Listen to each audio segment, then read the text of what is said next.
All right. I needed those.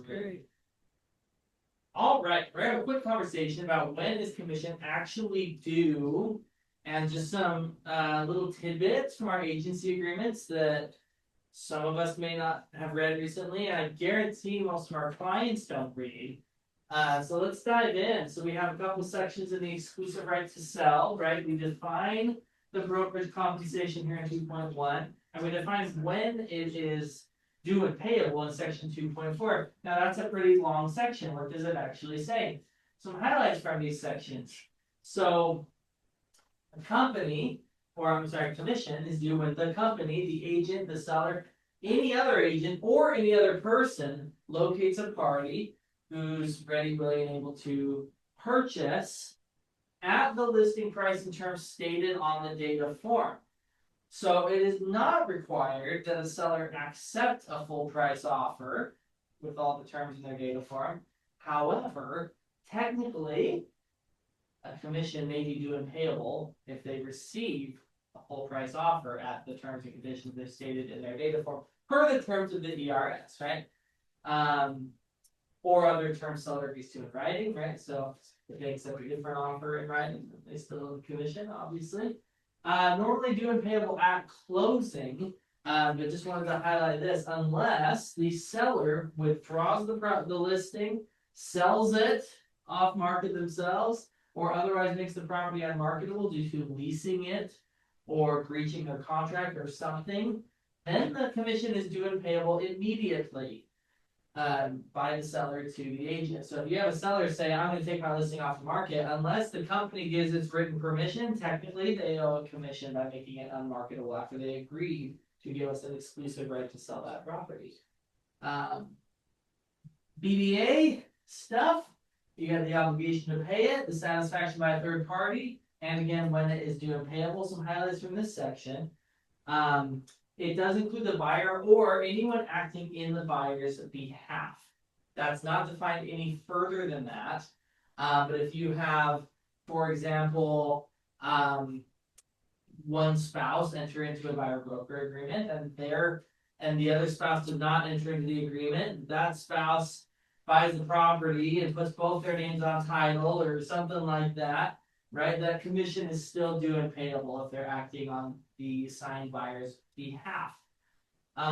When they acquire an interest, right, that can be a trigger as well. It's like, well, sorry, forgot to tell you, I just went to a seller and in Washington County, right, we normally would define by county.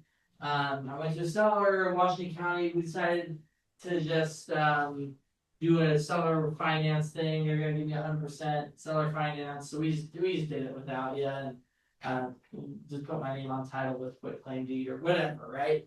They acquired an interest in the property, a commission is due by the definitions established in this agreement. Just a reminder, you may not ever accept compensation greater than the set brokerage fee in your agreement with a buyer. You put 3%, the builder says I'll pay you 4.5%, you may not take it. If your brokerage or your buyer broker agreement says 3%. You cannot go up. You can only go down. That's per the terms of the legal settlement from 2024. Same thing.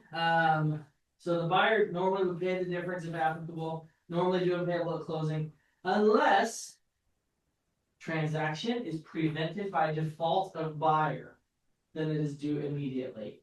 So if you get all the way to the closing table, if your buyer's qualified for their loan, they got through other contingencies, and they just change their mind and say, you know what?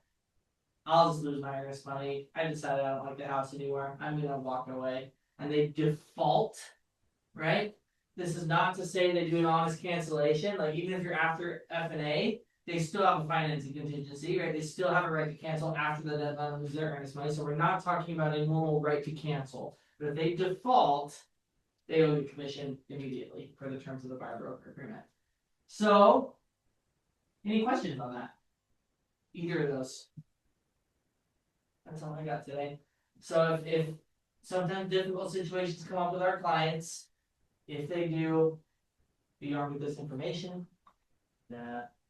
Hopefully we're talking about these things with our sellers or our buyers as we're consulting with them, right? But listen, we can make sure, yes, Dina? We've had scenarios over the years where a seller loses the home, goes to the courthouse steps, same buyer, goes to the home that's been shown by that buyer's agent. And we've had buyer's agents successfully fight for that commission and get paid that commission. Awesome. Yeah. Yeah, yeah, that's the thing, like, you guys do a lot of hard work, and so I want you to be armed with the information of what you're owed and when. And, you know, there are provisions in here that do prevent a buyer or seller from, you know, trying to go around you or, you know, getting out of it, so. Anyway, that's all I got for today, thank you guys. Thanks, much.